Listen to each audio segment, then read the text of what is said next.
قال لقمان لابنه وهو يعظه يا بني لا تشرك بالله إن الشرك لظلم عظيم। ও কলিজার টুকরা আমার ছেলে, তুমি শিরিক করিও না। শিরিক হলো বড় জুলুম। যে করবে শিরিক আর আল্লাহর বড় জুলুমের মধ্যে পড়ে যাবে। আল্লাহ তাআলা সব গুনাহ মাফ করতে পারেন, কিন্তু শিরিকের গুনাহ মাফ করেন না। নাউযুবিল্লাহ, জোরে বলেন নাউযুবিল্লাহ। আল্লাহ চাইলে সব গুনাহ মাফ করে দিতে পারেন, আল্লাহ দিয়ে দেন, কিন্তু শিরিকের গুনাহ দেন না। কারণ আমরাই তো দেই না, আমরাই তো শিরিকের গুনাহ মাফ করি না, তাহলে আল্লাহ কেন মাফ করবেন? যেমন উদাহরণ দিয়ে আমি আপনাকে বুঝাই। দেখেন, এক লোক নতুন বিবাহ করে নিয়ে আসছে, এখন তার বিবি রান্না শুরু করছে। প্রথম দিন রান্না খাইতে গেছে, দেখি প্রচুর লবণ, অনেক লবণ দিয়েছে। তো যা কিছু বলার বলল, এত লবণ দেয় তরকারিতে, এত লবণ দেয়, কিভাবে কি করো?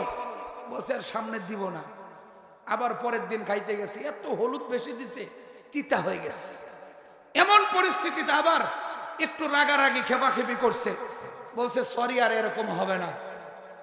এরপরে কয়েকদিন পর আর একদিন লবণও দেয় নাই, হলুদও দেয় নাই, এবারও বকাবকি করছে। এরকম অনেক অপরাধ আমাদের স্ত্রীদের যদি দেখা যায়, আমরা মাফ করে দেই। খেপাখেপি করার পরেও আমরা এক সময় ক্ষমা করে দেই, কিছু মনে করি না। কিন্তু ওই যুবক একদিন দেখলো তার বউ তার পাশের বাড়ির চাচাতো ভাইয়ের সাথে বসে ইটিস পিটিস গল্প করতেছে, একদম গভীর গল্পে চলে গেছে। বলেন এই স্ত্রীকে ক্ষমা করা যাবে? এই জোরে বলেন, ক্ষমা করা যাবে? এটা কখনো ক্ষমা করা যাবে না। কেন? এই শিরিক আমরা পছন্দ করি না। আমার বইয়ের মহব্বত, আমার বইয়ের সেই বিশেষ সম্পর্কের সাথে আর কারো সম্পর্ক থাকতে পারে না। ঠিক আমরা যেমন শিরিককে পছন্দ করি না, আল্লাহ বলেন আমিও শিরিককে ক্ষমা করি না। তুমি নামাজ পড়ো নাই, মাফ করে দিতে পারি। তুমি রোজা রাখো নাই, মাফ করে দিতে পারি। কিন্তু আমি যে রিজিকের মালিক, দাতা, আমি যে হায়াত দাতা, তোমার খাজা বাবাও নাকি হায়াত দেয়, তোমার খাজা বাবাও নাকি সন্তান দেয়, এই কথা যখন বলেছ, আমি এই গুনাহ মাফ করি না। জোরে কোন ঠিক না বেঠিক? এই জন্য যুবক, তোমার প্রতি আমার এক নম্বর অনুরোধ থাকবে, তুমি কোনো শিরিকের সাথে জড়িত হবে না, কোনো শিরিকের সাথে জড়িত হবে না। কোনো শিরিক কাজ যেন আমার দ্বারা না হয়। শিরিক ফিস সিফাত, কোনো গুণের সাথে, আল্লাহর কোনো গুণের সাথে কাউকে সাব্যস্ত করা, এই শিরিক তুমি করবা না।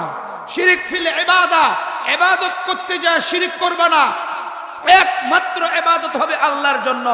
নামাজ পড়ে যুবকরা, পরীক্ষা আসলে নামাজ পড়ে, এটাও গোপন শিরিক। অল্প সময়ের জন্য, মানুষ দেখানোর জন্য যুবকরা নামাজ শুরু করছে। সামনে এসএসসি পরীক্ষা, সামনে ইন্টার পরীক্ষা আছে, এজন্য নামাজ শুরু করলো। 1 মাস টুপি মাথায় দিল, তসবিহ নিল, হুজুরদের কাছে দোয়া চাইলো, কত কিছু করলো। এরপরে যুবক সব শেষ। বলেন এটা হলো লোক দেখানি, এটা শিরকে খফি।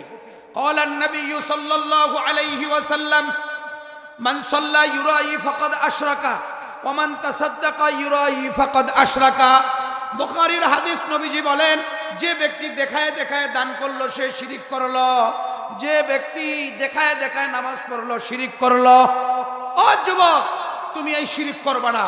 যুবকদেরকে দেখা যায় অনেক সময় কি শিরিক করে, যুবকরা অনেক সময় দেখা যায় এমন কিছু কাজের সাথে জড়িত হয়ে যায় যে কাজ ইসলাম কখনো সাপোর্ট করে না। এটা কেমন কাজ?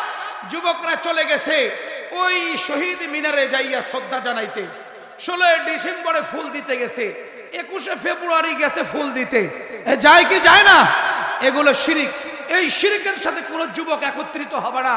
শিরিকের সাথে তোমার যদি মিশ্রণ হয়, শিরিকের কোনো কাজের সাথে তুমি যদি জড়িত হও, তাহলে আল্লাহর বিধান সমাজে কায়েম করতে, এই জমিনে আল্লাহর খলিফার দায়িত্ব নিতে তুমি আর কোনো সময় সুযোগ পাবে না।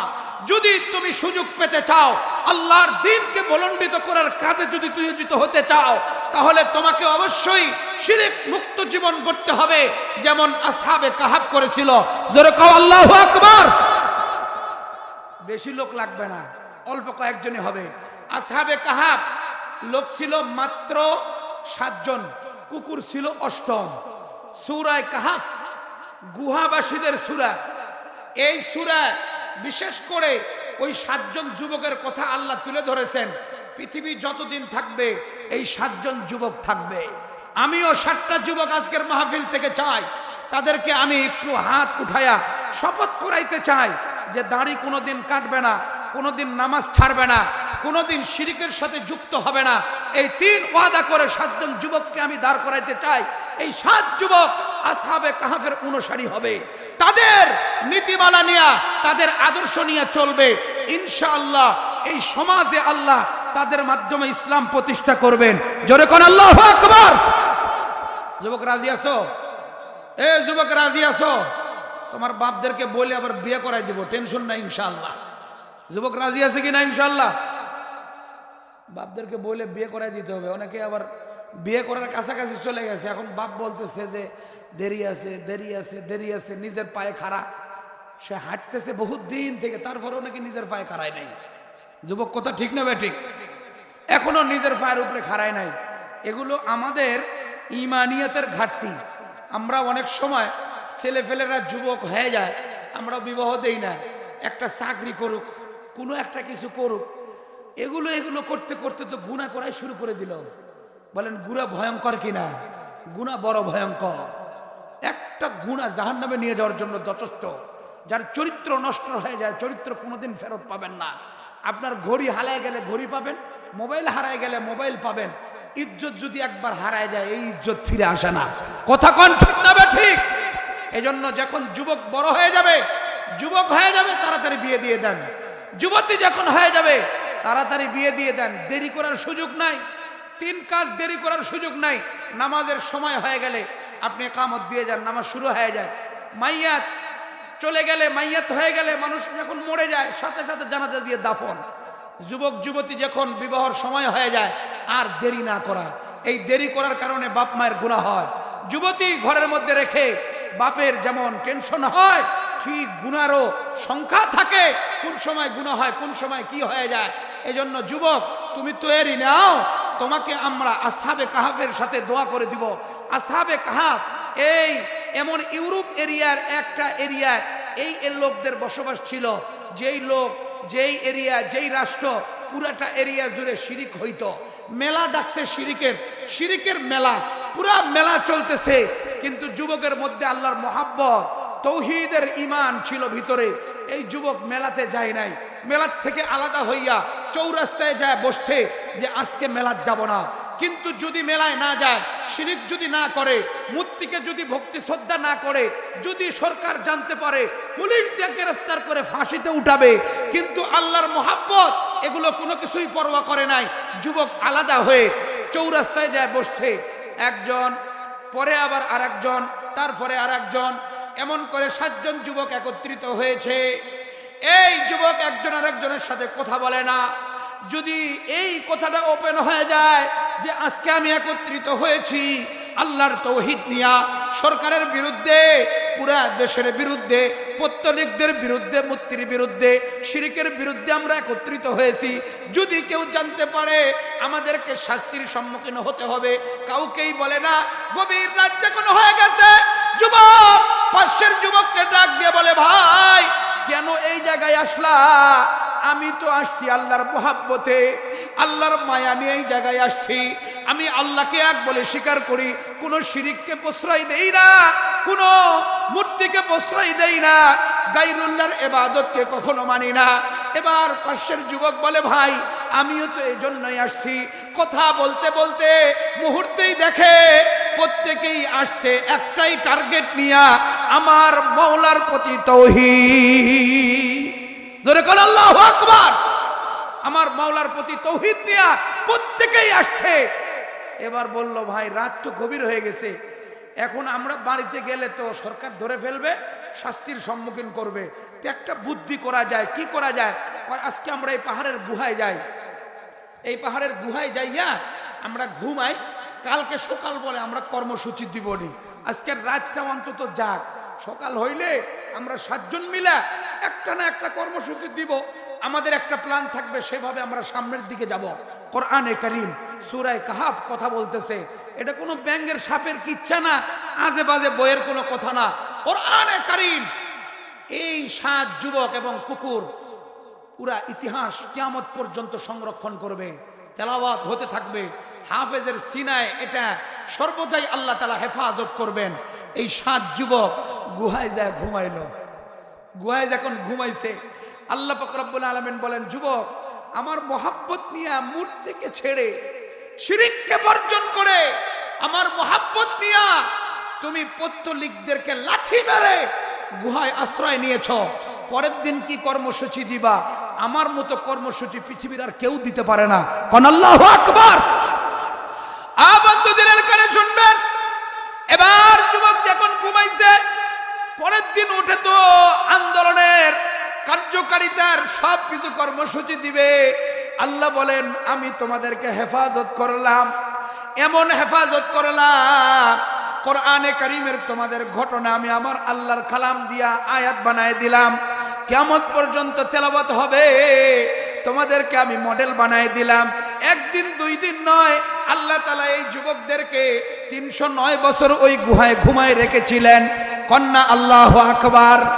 এই যুবকদের মধ্যে একজন যুবক 309 বছর ঘুমানোর পরে ঘুম থেকে উঠছে। ওঠার পরে বলে, ভাই ঘুম ধরে গেল। ভাই এত গভীর ঘুম ধরে গেল আমরা কেউ ধারণা করি নাই। এত গভীর ঘুমের মধ্যে আমরা প্রত্যেকেই ঘুমায় গিয়েছিলাম, বড়ই ক্ষুধা লেগে গেছে।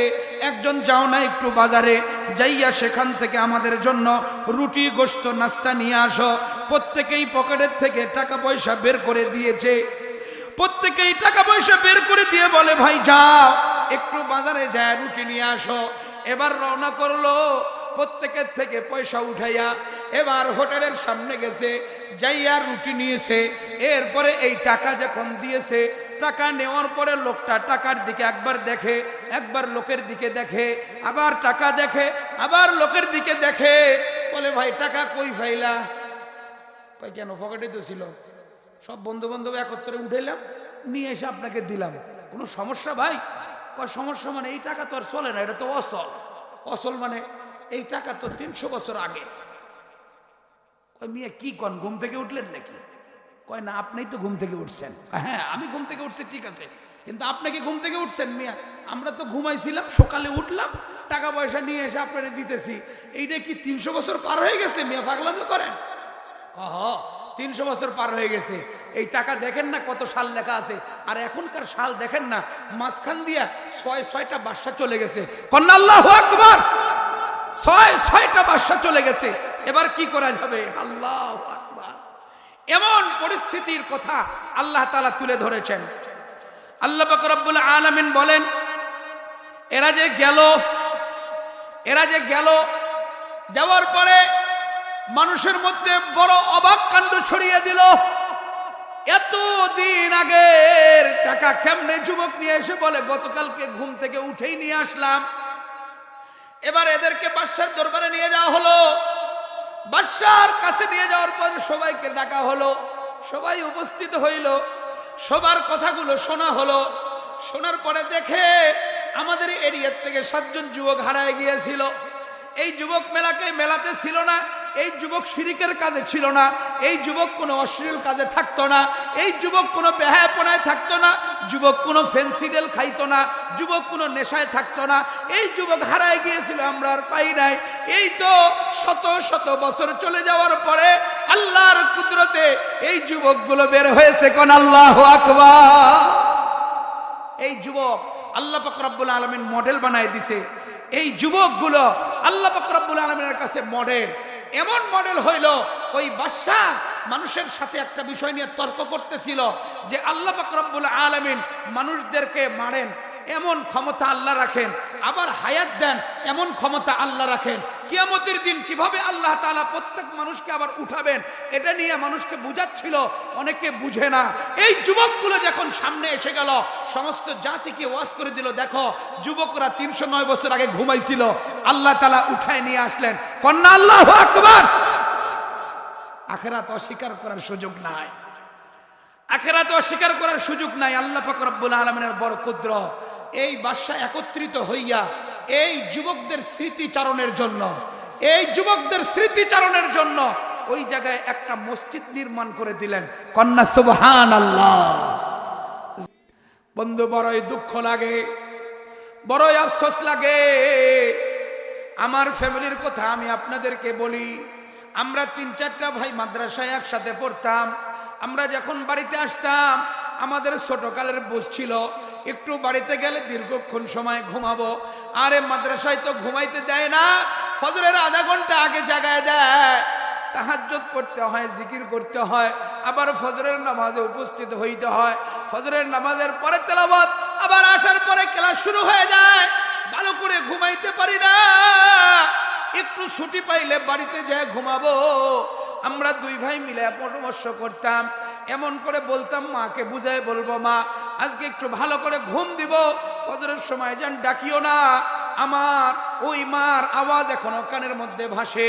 ও বন্ধু, তোমাদেরকে আমার উপলব্ধির কথা বলি, আমরা যখন এমন করে মাকে ভাল করলাম, মা আজকে দীর্ঘক্ষণ ঘুমাবো, আমাদেরকে জাগাইও না। আমার মা ফজরের আগে তেলাওয়াত শুরু করে দিত, কোরআনে কারীমের তেলাওয়াত। আল হাক্কাতু মাল হাক্কা ওয়া মা আদরাকা মাল হাক্কা কাযযাবাত সামুদ আদুম বিল কারিয়া আম্মা সামুদ ফাউহলিকু বিত তাগিয়া ওয়া আম্মা আদুম ফাউহলিকু বিরিহিন সারসারিন আতিয়া। সুন্দর জবানে মাওলার কালাম তেলাওয়াত চলতেছে। আমার মা একবার করে আওয়াজ দেয়, বাবা উঠো। কতক্ষণ ঘুমাইবা, বাবা উঠো। আস্তে আওয়াজ, আদরের আওয়াজ কানের মধ্যে আসে, কিন্তু মাওলার কালামের আওয়াজ পরে জোরে যখন কানের মধ্যে পড়ে আর ঘুমানো যায় না, ঘুমানো সম্ভব হয় না। এবার উঠে যাই, মাওলার কালাম যখন কানের মধ্যে পড়ে পৃথিবীর কেউ ঘুমাইতে পারবে না। ও বন্ধু, আপনাদেরকে আমি বলে যাই, পর্দার আড়ালের মা, আপনার সন্তানকে কোরআনের তেলাওয়াত শোনায় দেন। ও পর্দার আড়ালে আমার বোন, ফজরের আগে আপনার সন্তানের কানে গানের আওয়াজ দিয়েন না, আপনার সন্তানের কানে মিউজিকের আওয়াজ দিয়েন না। কোরআনে কারীমের আওয়াজ দেন, কোরআনে কারীমের তেলাওয়াত দেন। আপনার সন্তান উঠে যাবে, আপনার সন্তান জেগে যাবে। কোরআনে কারীমের তেলাওয়াত কানে আসলে, কোরআনে কারীমের তেলাওয়াতে যখন কলিজা ভরে যায়, এই সন্তান কোনোদিন পিতামাতার অবাধ্য হইতে পারে না। জোরে কোন ঠিক না ঠিক? এই জন্য মর্নিং মুক্তব চালু করা আমাদের এলাকার লোকদের জন্য এটা একটা ফরজ বিষয়। আমাদের সন্তানরা এখান থেকে কোরআন শিখবে, ইমানে মুফাসসাল, ইমানে মুজমাল, আত্তাহিয়াতু এগুলো শিখবে। এই জন্য আমাদের সন্তানদেরকে আমরা বলতে চাই, তোমরা এই মসজিদটাকে সকালে একটা মাদ্রাসা বানায় ফেলাও। সকালে 1 ঘন্টার জন্য মসজিদটা একটা মাদ্রাসা। কোন কথা কোন ঠিক না ঠিক? এটা মাদ্রাসা হয়ে যাবে। এই মাদ্রাসা আপনার জীবনকে সুন্দর করে দিবে। আপনি চলে যান না সচিবালয়, চলে যান না আপনি এমপি, মন্ত্রী, প্রাইম মিনিস্টারের জায়গায়, তারপরেও স্মরণ করবে কোরআনে কারীমের তেলাওয়াত, স্মরণ করবে আপনাকে ইমানে মুফাসসাল, আমানতু বিল্লাহি ওয়া মালাইকাতিহি ওয়া কুতুবিহি ওয়া রাসূলিহি ওয়াল ইয়াউমিল আখির, এগুলো স্মৃতি ভেসে উঠবে। তে এই মক্তব একটা লোকদেরকে জান্নাতি বানায়, এই সকালবেলার মক্তব লোককে মুসলমান বানায়। তাই আমাদের কার্যক্রম হবে এই মসজিদ থেকে এই মক্তব চালু করার মাধ্যমে আমাদের প্রত্যেকটা সন্তানকে কোরআনী তালিম দিয়ে আমরা মুসলমান সন্তান বানাইতে চাই। রাজি আছেন কিনা হাত উঠায় দেখা। আল্লাহু আকবার। আল্লাহ তাআলা আমাদের এই কাজকে কবুল ও মঞ্জুর করেন। এই শেষ পর্যায়ে এসে কেউ কি মসজিদে টাইলস দিবেন নতুন করে বলেন দেখি? যারা যারা এখনো দেন নাই, সামনে আবাদে উঠায় দিবেন, অথবা রমজানে দিবেন, রমজানের শেষের দশকে দিবেন, এমন নিয়ত আছে। এমন যাদের নিয়ত আছে তারা একটু বলেন ইনশাআল্লাহ যে আমি এত পিস আমরা কি দিব, টাইলস দিব, 1 কাতার দিব, 2 কাতার দিব, অথবা এত পিস দিব, এরকম একটা সংখ্যা বলেন। আপনার টাইলসের উপরে রুকু করবে, সেজদা করবে, এটা 4টিখানি ব্যাপার না। এটা কিন্তু 4টিখানি ব্যাপার না, এটা বড় একটা মর্যাদার ব্যাপার, বড় মর্যাদার ব্যাপার। এজন্য আপনাদের সম্মুখে আমি একটা হাদিস শরীফ পড়েছি, ওই হাদিসের তর্জমা করেই আমি শেষ করে দিচ্ছি আজকের আলোচনা। নবী করিম সাল্লাল্লাহু আলাইহি ওয়াসাল্লাম এই মসজিদের ব্যাপারে বড় মর্যাদার কথা তুলে ধরেছেন। আহা, আমি আপনাদেরকে একটা বিষয়ের উপলব্ধি দিয়ে এই কথাটা বুঝাই। দেখেন, শুক্রবারের দিন জুম্মার নামাজের আগে একদিন ভূমিকম্প হয়েছিল না? এই যুবক কথা বলিও না, শুক্রবারে জুম্মার নামাজের আগে 11:10 একবার ভূমিকম্প হয়েছিল না, মোটামুটি জোরে নাড়া দিছিল। আমার নাড়াটা একটু জোরে হয়েছে, কেন আমি থাকি 5 তলায়। বলেন তো, যদি একটা গাছের গোড়া ধরে ঝাঁকড়ানি দেন, নিচে বেশি ঝুঁকে না উপরে বেশি ঝুঁকে? উপরে বেশি ঝুঁকে। তো বিল্ডিং, আমি 5 তলায় থাকি, তো একটু জোরে নাড়া দিছে। আমি মসজিদে যাব, তেলাওয়াত করতেছি, বিভিন্ন বিষয় নিয়ে পড়তেছি, আমার খাটটায় আবার জোরে নাড়া দিল। 2 সেকেন্ড পর আর একটু জোরে নাড়া দিল। এবার লা হাওলা ওয়ালা কুওয়াতা ইল্লা বিল্লাহ বলে উঠলাম। আমার বাচ্চাটা ঘুমাইতেছিল, বাচ্চাও উঠে বসছে, সেও আমার সাথে দোয়া পড়া শুরু করেছে। পরিস্থিতিটা কেমন, আমার বিবিও এমন দেখে ও দৌড় দিছে সিঁড়ির দিকে। এমন করে আমাদের এই বিল্ডিং এর বহুত লোক দৌড়ে নামার চেষ্টা করতেছিল। আপনারা ভিডিও দেখেছেন, সন্তানকে থুয়ে দোকানে বাবা দৌড়ায় মাঠে গেছে, গেছে কিনা? এমন করে কে কোন দিক দৌড়ায় পালাইছে। ওই সময়কার পরিস্থিতি কাউকেই চুপ করায় রাখতে পারে নাই, দৌড়া দৌড়ি ছুটাছুটি শুরু হয়েছিল।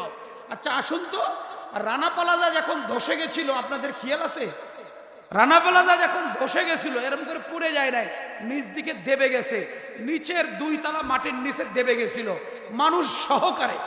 বলেন, যেই সময় নাড়া পেরে যা রানা প্লাজা মানুষ সহকারে মাটির নিচে দেবে গেল, মানুষ সহকারে, আশেপাশের বসতি লোকজন ছিল কিনা? তাদের অবস্থাটা কি ছিল? এই শুক্রবারের ভূমিকম্পে দৌড়াদৌড়ি যা দেখলাম, রানা প্লাজা যখন ধসে যায়, মানুষের চিৎকার, মানুষের আহাজারি, আশেপাশের এরিয়া মানুষের চিৎকারের কারণে একেবারে আকাশ বাতাস প্রকম্পিত হয়েছিল। কথা কোন ঠিক না বেঠিক? তাই যদি অনুভব করে থাকেন, যেই দিন ইসরাফিল সিংহায় ফুঁক দিবেন, আসমান ভেঙ্গে পড়ে যাবে, আর তারকাগুলো ছিঁড়ে ছিঁড়ে পড়বে, পাহাড় তুলার মতো উঠতে থাকবে। জমি পর জলজলা হোগা, আদালত পর খোদা হোগা, তখ্ত পর মোহাম্মদ হোগা। যেই দিন ভূমিকম্প শুরু হবে, ওটা হলো হাসরের ময়দানের ভূমিকম্প। মানুষ ছুটাছুটি করতে থাকবে, এক দিক থেকে আর এক দিক যাবে, কোনো দিকের দিক খুঁজে পাবে না। আমার মাওলা বলে, সব কিছু বরবাদ হয়ে যাবে, একেবারে মাথার কাছে সূর্য চলে আসবে, আমার আরশের ছায়া ছাড়া আর কোনো ছায়া থাকবে না, একমাত্র আমার আরশের ছায়া থাকবে।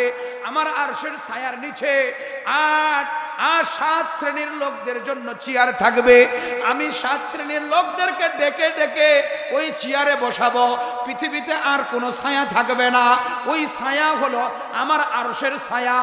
1 নাম্বার কোয়ালিটির লোক হলো ওয়াকলবুহু মুআল্লাকুন বিল মাসাজিদ, যেই ব্যক্তির অন্তরটা মসজিদের সাথে লাগানো, ইদা খরাজা মিনহু হাত্তা ইয়াউদা ইলাইহি, মসজিদ থেকে যখন বের হয় আবার মসজিদে যাওয়ার জন্য টেনশন করে।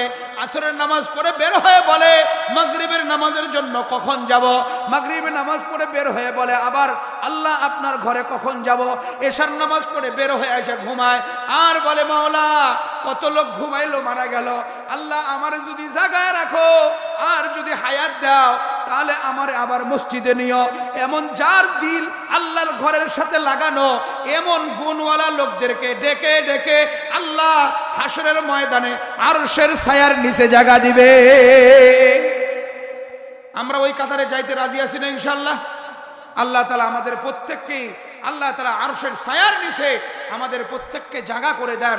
আল্লাহ তাআলা আমাদের প্রত্যেককেই বিশেষ বান্দা হিসেবে আল্লাহ দুনিয়া থেকে নিয়ে যাওয়ার জন্য কবুল করেন। قال النبي صلى الله عليه وسلم أحب البلاد إلى الله مساجدها وأبغض البلاد إلى الله أسواقها।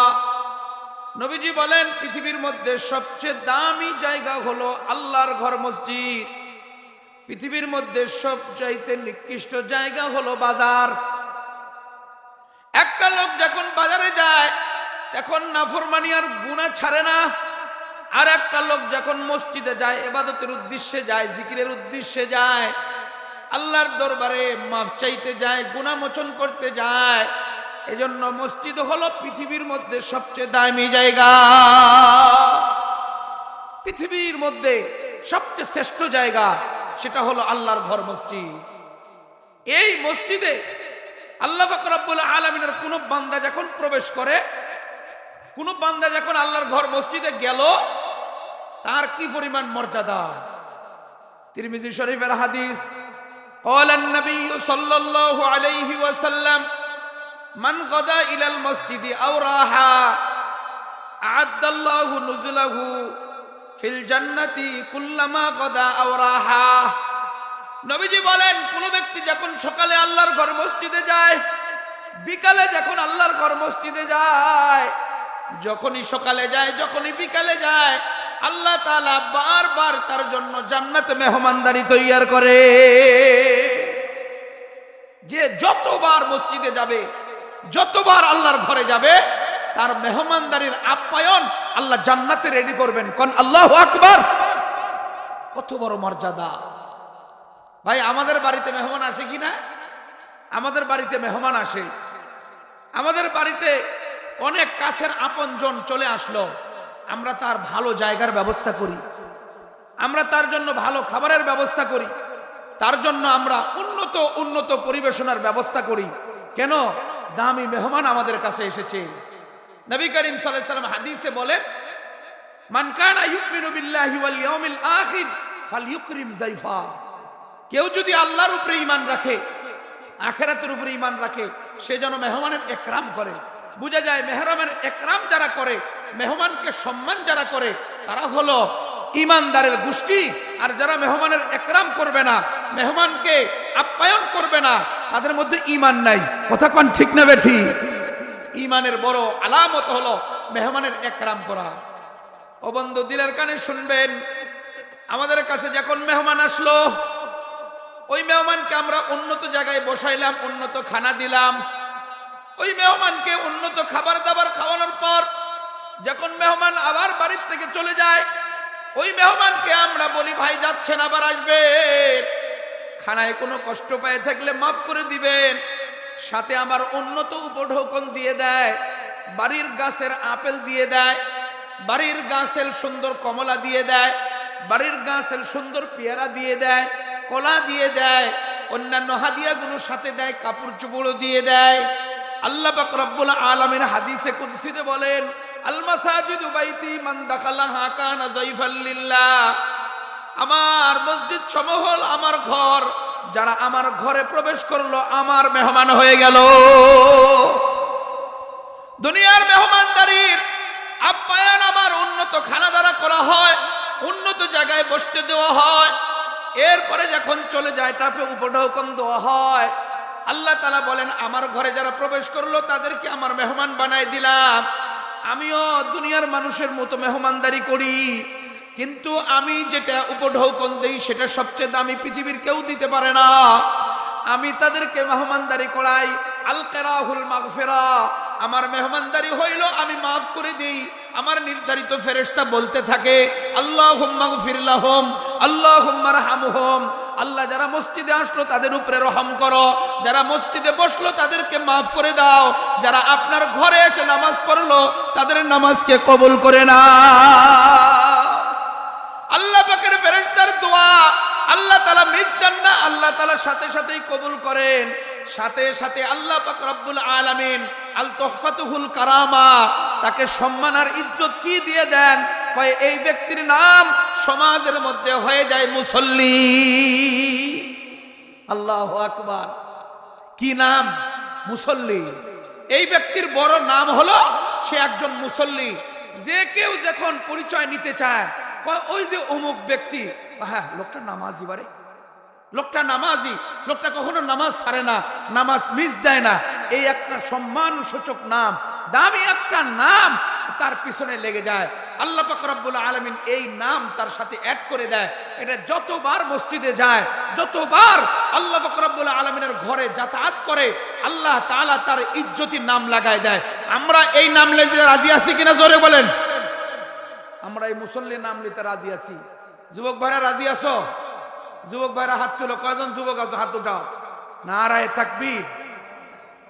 দুই শ্রেণীর এই যুবক আর আমার মা বোনেরা যদি একত্রিত হয়ে যায় যে আজকে আমরা শপথ গ্রহণ করলাম, আমাদের প্রত্যেকেই আমরা বোরকা ছাড়া ঘর থেকে বের হব না, আমরা আমাদের বোরকা খুব খেয়াল রাখবো, আমাদের সতীত্ব সংরক্ষণ করব, আমাদের রূপচর্চা হবে আমাদের স্বামীর সামনে, আর অন্য কোথাও হবে না।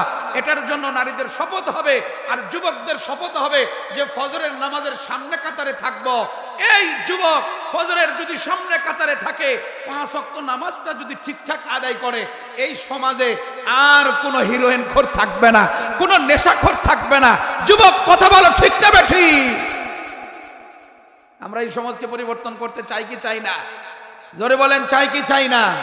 আমরা চাই যে এই সমাজের একজন যুবক এমন হোক যে যুবকের দিলের মধ্যে থাকবে আমার নবীজির মায়া, যে যুবকের দিলের মধ্যে থাকবে কোরআনের মায়া, আমার আল্লাহ পাক রব্বুল আলামিনের মায়া থাকবে। এই রকম যুবক যে ঘুমায়, ফজরের আজান শুনলে পারে আর ঘুমায় না, দৌড়ায় এবার মসজিদের দিকে যায়। যুবক তুমি কতদিন অমন করে চলবা? কতদিন অমন করে চলবা যে আমার কোরআন তুমি পড়তে পারো না? তুমি এখনো মসজিদের দিকে তোমার পথ নয়, তোমার পথ অন্যর দিকে। তাহলে যুবক তুমি সফলতা অর্জন করতে পারবে না। আপনাদেরকে আমি একটা ঠান্ডার হাদিস শোনাই, শীতকালীন হাদিস। এটা মুসলিম শরীফে, বুখারী শরীফে রওয়ায়াত হয়েছে। নবী করিম সাল্লাল্লাহু আলাইহি ওয়াসাল্লাম হাদিসে সাহাবায়ে কেরামকে সম্বোধন করে বলেন, আলা মা ইয়ামহুল্লাহু বিহিল খাতায়া ওয়া ইয়ারফাউ বিহিদ দারাজাত। ও আমার সাহাবায়ে কেরাম, আমি তোমাদেরকে এমন একটা আমলের কথা বলবো, এই আমলের মাধ্যমে তোমাদের গুনাহ মিটায় যাবে আর তোমাদের দরজাত বুলন্দ হবে। ক্বালু বালা ইয়া রাসূলুল্লাহ। সাহাবায়ে কেরাম বললেন, আল্লাহর রাসূল অবশ্যই আমাদের বলে দেন, এই আমলটা আমাদের দরকার, আমলের মাধ্যমে আমাদের জীবনের গুনাহ মাফ হবে, আমাদের দরজাত বুলন্দ হবে। নবীজি সাল্লাল্লাহু আলাইহি ওয়াসাল্লাম বললেন, 1 নাম্বার আমল হইল কাস ইসবাগুল উযুই আলাল মাকারে। শীতের সময় অঙ্গ প্রত্যঙ্গ ডলে ডলে ধুয়ে ওযু করা। ইসবাগুল উযুই আলাল মাকারে, শীতের সময়, কষ্টের সময় আমাদের জোড়া, অঙ্গের জোড়াগুলোকে, এই আঙ্গুলের মাঝামাঝি, এই কবজির এখানে, কুনুর এখানে একেবারে ভালো ভালো ধুলে মুলে ধোয়া। কেন? শীতের মধ্যে শরীরের শুষ্কতা থাকে, জোড়া অঙ্গের ভিতরে পানি ঢোকে না। আমরা কোন রকম ছলছল করে ধুইলাম তো ভালো করে ধোয়া হইল না, অঙ্গ প্রত্যঙ্গের মধ্যে পানি পুষলো না, তো অজু হইল না।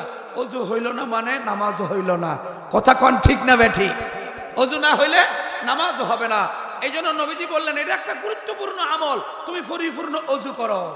2 নাম্বার আমল ওয়া কাসরাতুল খুতা ইলাল মাসাজিদ, মসজিদের দিকে তোমার কদম বেশি হবে। ও ভাই, দিল লাগায় শুনেন, মাথা নিচু করে বলেন তো, আপনার সারা দিনের হাঁটা যদি গণনা করা হয়, মাহানপুরে বাজারের দিকে আপনার হাঁটা বেশি। আপনি মোহনপুরে গিয়েছেন, আপনি দৌড়ায় লক্ষ্মীতলা গিয়েছেন, শহরে গিয়েছেন, 4 দোকানে গিয়েছেন, আপনার সারা দিনের কদম, পা, ধাপ, এটা যদি মাপা হয় দেখবেন 4 দোকানের দিকে বেশি, মসজিদের দিকে বেশি নয়। কারো কদম যদি মসজিদের দিকে বেশি হয়, কারো চলাফেরা যদি মসজিদের দিকে বেশি হয়, এই মসজিদ সাধারণ জায়গা নয় বন্ধু। এই মসজিদ সারা পৃথিবী ইসরাফিল আলাইহিস সালাতু ওয়াস সালামের সিংহের ফুঁকে সবগুলো বরবাদ হয়ে যাবে, মুহূর্তেই সবগুলো ছিঁড়ে পড়ে যাবে, পাহাড়গুলো তুলার মতো উঠতে থাকবে, কিন্তু আল্লাহর ঘর মসজিদ অক্ষত থাকবে। পৃথিবীর সমস্ত মসজিদগুলোকে বাইতুল্লাহর সাথে মিলিত বানায়া, বাইতুল্লাহকে ইনজিল বানায়া আল্লাহ তাআলা জান্নাতে যাইতে বলবেন। মসজিদ তখন বলবে, মালিক আমাকে দুনিয়াতে যারা ভরপুর রেখেছিল, 5 ওয়াক্ত নামাজ দিয়া আমাকে যারা ভরপুর করেছিল, তাদেরকে আমার ভিতরে উঠায় দেন, তাদেরকে নিয়েই আমি জান্নাতে যাব। আল্লাহু আকবার, আল্লাহু আকবার। আমি এদেরকে নিয়েই জান্নাতে যাব, তাছাড়া যাব না। আল্লাহর সেজদার জায়গা কত দামি। ইসরাফিলের সিংহের ফুঁকে সারা পৃথিবী মুহূর্তেই ধ্বংস হয়ে যাবে, কিন্তু আল্লাহর ঘর মসজিদ ধ্বংস হবে না। এই তো ভূমিকম্প হলো না, কিছুদিন আগে ভূমিকম্প হলো, তো আমাদের লোকগুলা মসজিদে বসে মিটিং করতেছিল, যখন ভূমিকম্প দেখছে দৌড়ায় মসজিদ থেকে বাড়াইছে। তা আমি বললাম, এ বেটা পাগল, মসজিদ থেকে দৌড়ায় বাড়ায় যাইবি কই? মানুষ তো দৌড়ায় মসজিদে আসতো, আল্লাহর নবীজির জামানায় দৌড়ে মসজিদে আসতো, মসজিদ থেকে দৌড়ে যাবি কই, মানে শান্তির তো আসিস, এবার গজবে যাবি, ভূমিকম্প হয়ে গেল, এই জায়গায় কিছু হবে না। কথা কন ঠিক না বেঠিক? আল্লাহ বড় দামি জায়গা, বড় শ্রেষ্ঠ জায়গা, সেটা হলো আল্লাহর ঘর মসজিদ। সে আল্লাহর ঘর মসজিদের উন্নয়নের জন্য এই আমাদের দ্বিতীয় আলোচক সোহরাব আনসারী আপনাদের থেকে অর্থ নিল, আপনাদের কাছে চাইলো আল্লাহর ঘরের জন্য। এটা এমন একটা জায়গা বাপজান, এই জায়গায় আপনি দিবেন তো আপনি কবরে শুয়ে শুয়ে সব পাবেন। কথা কন ঠিক না বেঠিক? কবরে শুয়ে শুয়ে সব পাবেন। আপনি মানুষকে খাওয়াইছেন তো এটা তো হজম হয়ে শেষ হয়ে গেছে, ওটা একটা সোয়াব একটা মুহূর্তের জন্য। কাউকে কাপড় দিছেন, যতদিন পড়ছে সোয়াব পাইছেন। কোরআন শরীফ দিছেন, যতদিন ভলিউম ছিল এতদিন ছিল, এরপরে তো আর নাই। এরকম দান অনুদান অনেক আছে যেগুলো চলে, কিছুদিন পর বন্ধ হয়ে যায়। মসজিদের দান সদকায়ে জারিয়া, আপনি যাবেন, আপনার সন্তান চলে যাবে, তার নাতি চলে যাবে, পৃথিবী একটার পর একটার লোক পরিবর্তন ঘটবে, কিন্তু আল্লাহর মসজিদ পৃথিবী থাকবে। যতদিন পৃথিবী আছে অতদিন থাকবে, এতদিন সব আপনার আমল নামায় যাবে। কোন আল্লাহু আকবার। যুবক, তোমার হৃদয়ের মধ্যে আল্লাহর কালামের মহব্বতটা নিয়ে আসো। যুবক, তুমি কোরআনে কারিমের তেলাওয়াতটা মুখে রাখো আর আল্লাহর ঘরের প্রতি মায়া রাখো। এই দুই গুণ নিয়ে যদি তুমি চলতে পারো যুবক, তুমি যেখানেই যাও না কেন তোমার বেইজ্জতি আসবে না। আমাদের এশিয়া মহাদেশের সবচেয়ে বড় মুফতি, যার লিখিত কিতাব, যার লিখিত ফতুয়া না পড়লে মুফতি হইতেই পারে না, মুফতি তকি ওসমানী দামাত বারকাতুহুল আলিয়া, ওনার ইসলামী অর্থনীতির উপরে ফিকহি মাকালাত আছে। বিরাট বড় একজন জাস্টিস বিচারপতি ছিলেন। এই ব্যক্তি সারা পৃথিবী তিনবার ভ্রমণ করেছে। প্রথমবার যখন ভ্রমণ করেছে ওই সময় এই সফরের বই বের হয়েছে অমুসলিম দেশে মুসলিম পর্যটক, অমুসলিম দেশে মুসলিম পর্যটক। এই যুবকের কাহিনী উনি তুলে ধরেছেন। আমি যখন আমেরিকায় গিয়েছি তো আমেরিকায় এক পাকিস্তানি যুবকের সাথে আমার সাক্ষাৎ হয়েছে। যুবক, দিলের কানে শুনবা, তোমার জীবনটা যেন এত সুন্দর হয়। এজন্য আমি তোমাকে বিশেষ করে আমি তোমাকে এই ওয়াজটা করে যাচ্ছি। যুবক, তোমার ভিতরে কোরআনের মহব্বতটা তৈরি করো, মসজিদের প্রতি মায়া তোমার ভিতরে তৈরি করো। তোমার মতো যুবক যদি সমাজে একটা থাকে তাহলে এই সমাজ পরিবর্তন হতে আর দেরি লাগবে না। কথা কন ঠিক না বেটি?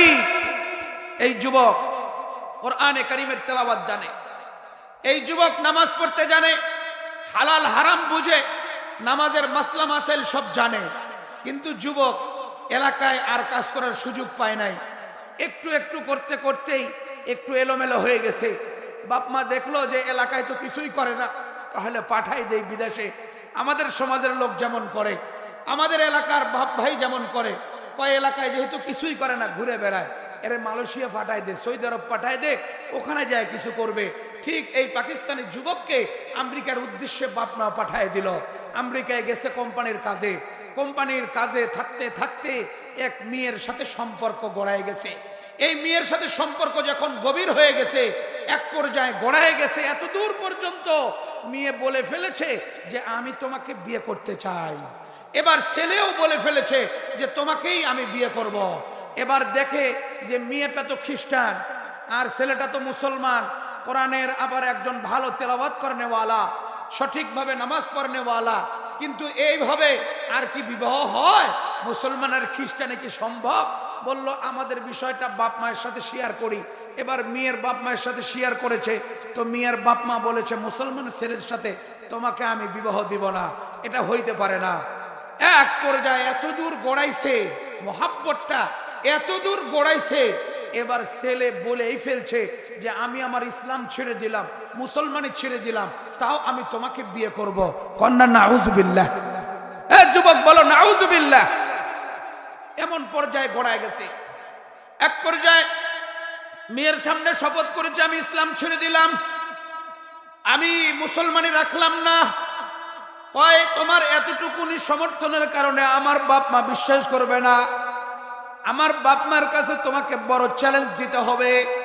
তুমি যে ইসলাম ছেড়ে দিয়েছো, মুসলমানি ছেড়ে দিয়েছো, আমার বাপ মায়ের কাছে এটা বড় পরীক্ষা তোমাকে দিতে হবে। কয় কি পরীক্ষা বলো? কয়েকদিন ডিনারের ব্যবস্থা করা হয়েছে, তুমি আমাদের ডাইনিং টেবিলে আসো ডিনারের জন্য। এই যুবক কোরআনে কারিমের সহিহ তেলাওয়াত করেন বলা, ও যুবক মসজিদের প্রতি তার মোহাব্বত ছিল, নামাজ পড়নেওয়ালা। এই যুবক মেয়ের পিতা মাতাকে ইমানদারি মুসলমানি সব কিছু ছেড়ে দিয়েছে তার প্রমাণ দেওয়ার জন্য ডাইনিং টেবিলে ডিনারের জন্য উপস্থিত করাইলো নিজেকে।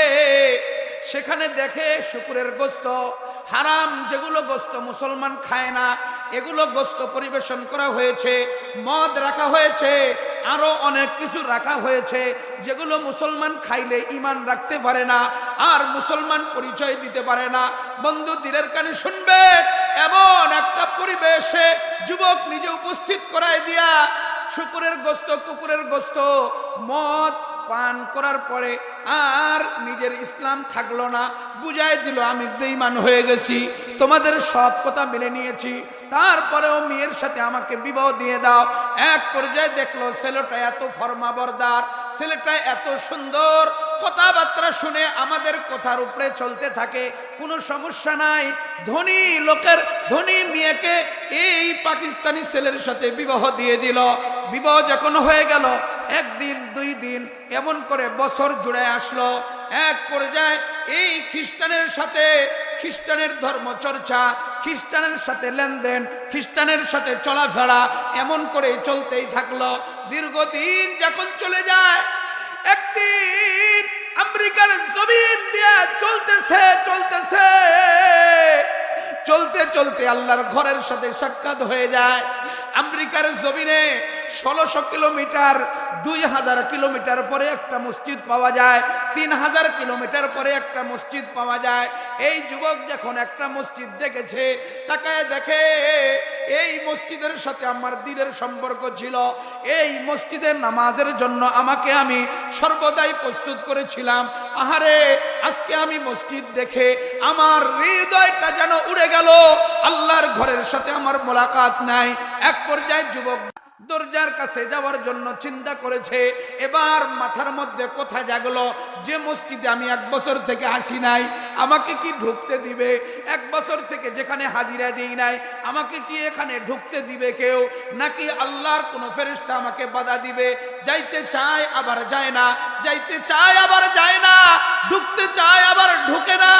এমন করে দীর্ঘ সময় কেটে গেল। একটা সময় পর্যন্ত তার বিলম্ব হয়ে গেল।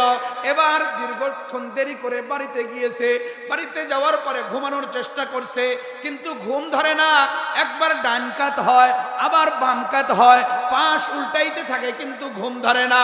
এক পর্যায়ে যেই জায়গায় তার কোরআন ছিল সেই আলমারির দিকে তাকাইছে। জমিনে যখন আল্লাহর কালাম ছিল, আল্লাহর কালাম বের করে তেলাওয়াত করতাম, ওই আল্লাহর কালাম আমার ব্যাগের মধ্যে আছে কিনা দেখি।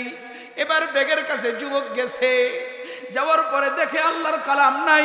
এবার বিবিকে ডাক দিয়েছে যে কোরআন কোথায় গেল, কি করলা তুমি? বলে আমার ঘরের যেগুলো ময়লা আবর্জনা, আইসক্রিমের বাটি, অতিরিক্ত ঠোঙ্গা, আরো যেগুলো থাকে, যেগুলো সবগুলো এক পলিথিনে একত্রিত করে আমাদের মহিলাগুলো ডাস্টবিনে ফেলায় দিয়ে আসে, এই রকম সবগুলো জমা করে আমি ওই দূরে ডাস্টবিনে রেখে দিয়ে এসেছি। গভীর রাত্রে যুবক ওই 22 তলা বিল্ডিং এর উপর থেকে সিঁড়ি বেয়ে নিচে নামার পরে দৌড়ায়া ময়লা স্তূপের কাছে যাইয়া কোরআনে কারীমকে সিনার মধ্যে লইয়া আল্লাহকে ডাক দিয়েছে, ও মালিক, এই আমেরিকার জমিনে আপনার কালাম কেউ পড়ে না, আপনার কালাম কেউ তেলাওয়াত করে না। আমি আপনার বান্দা, আপনার কালামুল্লাহর তেলাওয়াত করতাম রে মালিক। এই কালামুল্লাহ ডাস্টবিনে ফেলাইছে, আমার বরদাস্ত হয় নাই। ওখান থেকে উঠায় নিয়ে এসে বুকের সাথে জড়ায় ধরে আল্লাহ পাক রব্বুল আলামিনের কাছে ফরিয়াদ করে এবার মসজিদে রওনা করছে। মসজিদে যাইয়া দেখে মসজিদের দরজা খোলা। এবার মসজিদে ঢুকে আল্লাহর দরবারে হাত উঠায়া যখন নিয়ত বাঁধছে, আল্লাহু আকবার বলে তাকবীরে তাহরিমা বেঁধে নামাজ যখন শুরু করেছে, নামাজ যখন শেষ হয়েছে, এইবার তাকায়া দেখে ওই যে ইমাম সাহেব আমার পরিচিত ছিল, সেই ব্যক্তি দৌড়ায় আসছে, তুমি এতদিন কোথায় ছিলা? কয় এই তো আমার জীবনের হিস্ট্রি, এক কোরআনে কারীম আর এক আল্লাহর ঘর মসজিদ আমাকে পুনরায় আবার আপন জায়গায় নিয়ে এসেছে। জোরে কোন আল্লাহু আকবার।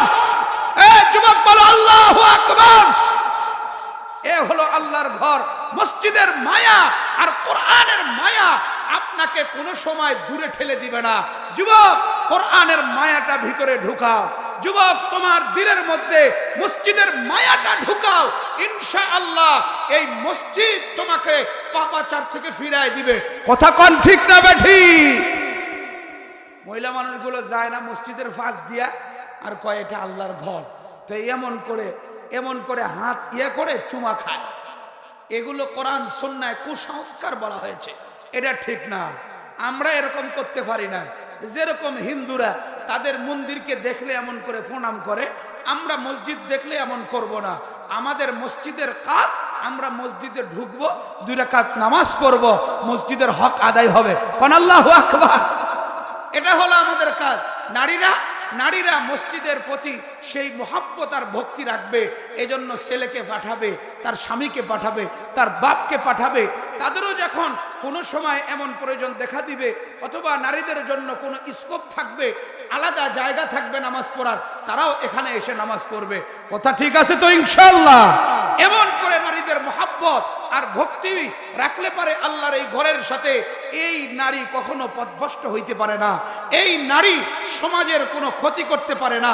এই নারীর মাধ্যমে ঘর যেমন জান্নাত হয়, আল্লাহ পাক রব্বুল আলামিন তার পেট থেকেও জান্নাতি পুরুষ, জান্নাতি মানুষ তৈরি করে দেন।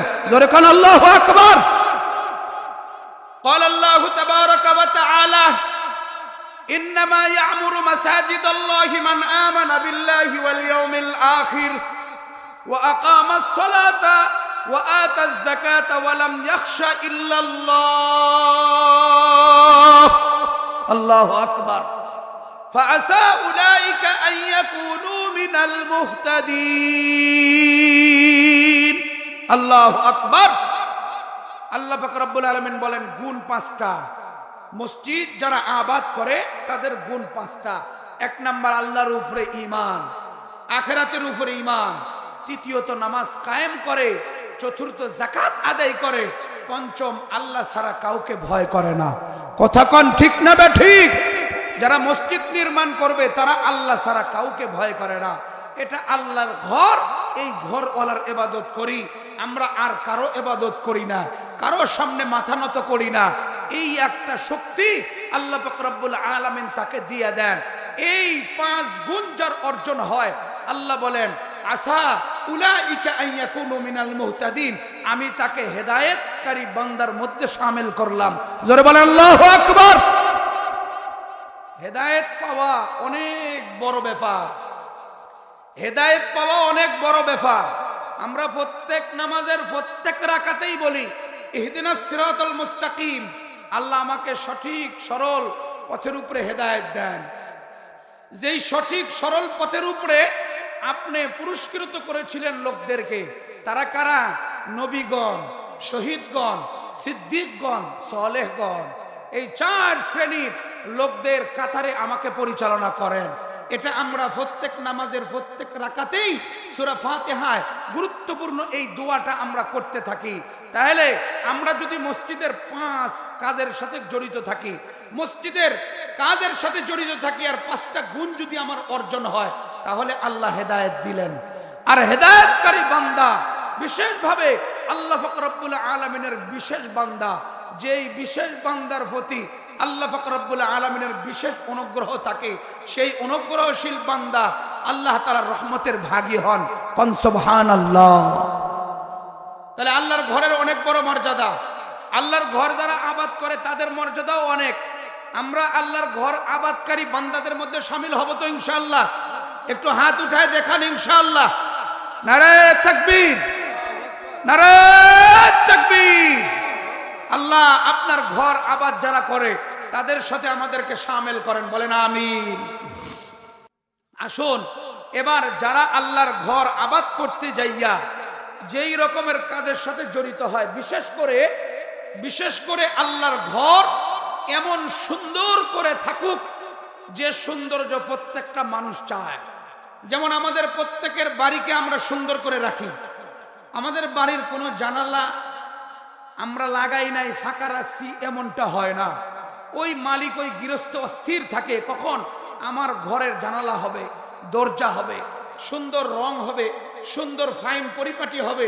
এটা যেমন প্রত্যেকটা বাড়ির লোকেরা যেমন চায়, ঠিক প্রত্যেকটা মুসল্লি চায় আল্লাহর ঘরের দরজা, আল্লাহর ঘরের জানালা, আর যার ঘরের টাইলস, আল্লাহর ঘরের ফ্যান, সব কিছু এত সুন্দর হোক যেন এখানে নামাজে আসলে শুধু নামাজ পড়তেই মন চায়, এবাদতেই মন চায়, জিকিরেই মন চায়, যাইতে আর মনে চায় না।